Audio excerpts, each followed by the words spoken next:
kasih Anda masih bergabung bersama kami di Market Review dan saya masih berbincang bersama Duta Besar Luar Biasa Berkuasa Penuh Republik Indonesia untuk Republik Uni Myanmar, Bapak Iza Fadri.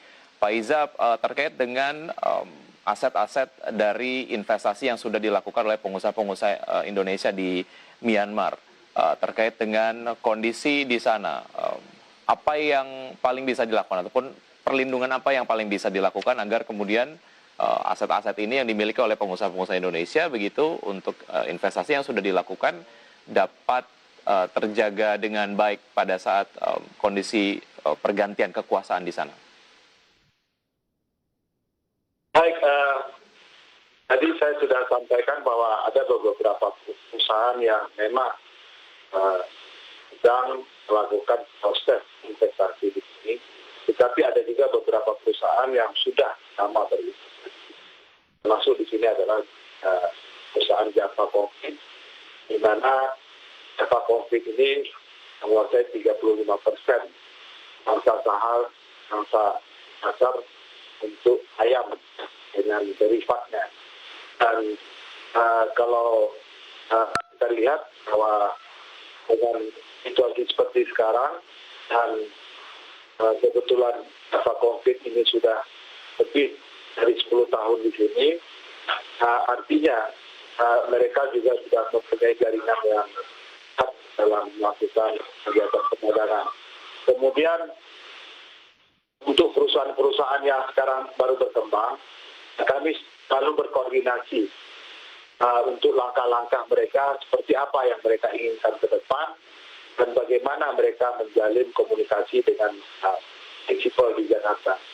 Oleh sebab itu kita saling bertukar pikiran dan bagi kami KBRI Yangon tetap bagaimana Badan Hukum Indonesia dalam hal ini perusahaan-perusahaan Indonesia yang ada di Myanmar tidak dirugikan dengan situasi.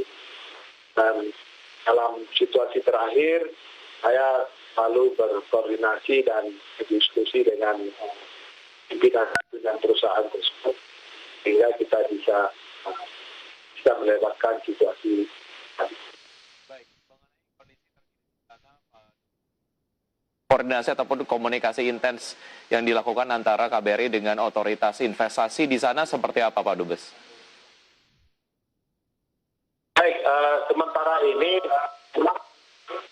kita bisa melihat bahwa ada perlawanan dari rakyat Myanmar terhadap pemerintah yang ada, model pemerintahan yang mereka bentuk dan masih mengakui bahwa presiden yang sekarang ditahan termasuk juga sektor sebagai pimpinan mereka, dan mereka adalah mewakili dari anggota parlemen yang kemarin memenangi suara di pemilu, kemudian mereka melakukan pelantikan sendiri. Dan kita lihat bahwa termasuk duta besar Myanmar di PBB itu mereka membelot ke kelompok rakyat ini.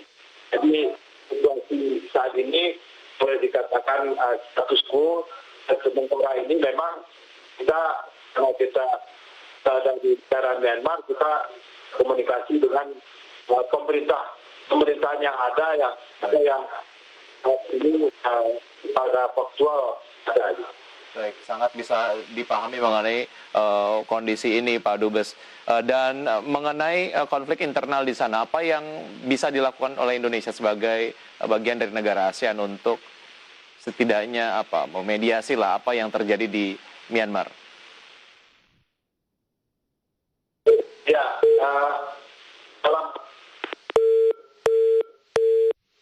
Ya, nampaknya hubungan telepon kami terputus dengan Pak Dubes. Kita akan coba hubungi kembali sesaat lagi. Oke, baik. Durasi kita kemudian untuk berbincang bersama Duta Besar Luar Biasa Berkuasa Penuh Republik Indonesia untuk Republik Uni Myanmar sudah habis, dan tentu saja kita doakan yang terbaik mengenai kondisi di sana, dan yang paling penting adalah warga negara Indonesia yang berada di Myanmar dapat berada dalam kondisi baik. Dan pemirsa tetap di Market Review saja, kami akan kembali dengan perbincangan mengenai mengukur daya beli masyarakat menjelang festive season. Usai jeda berikut ini tetap di Market Review.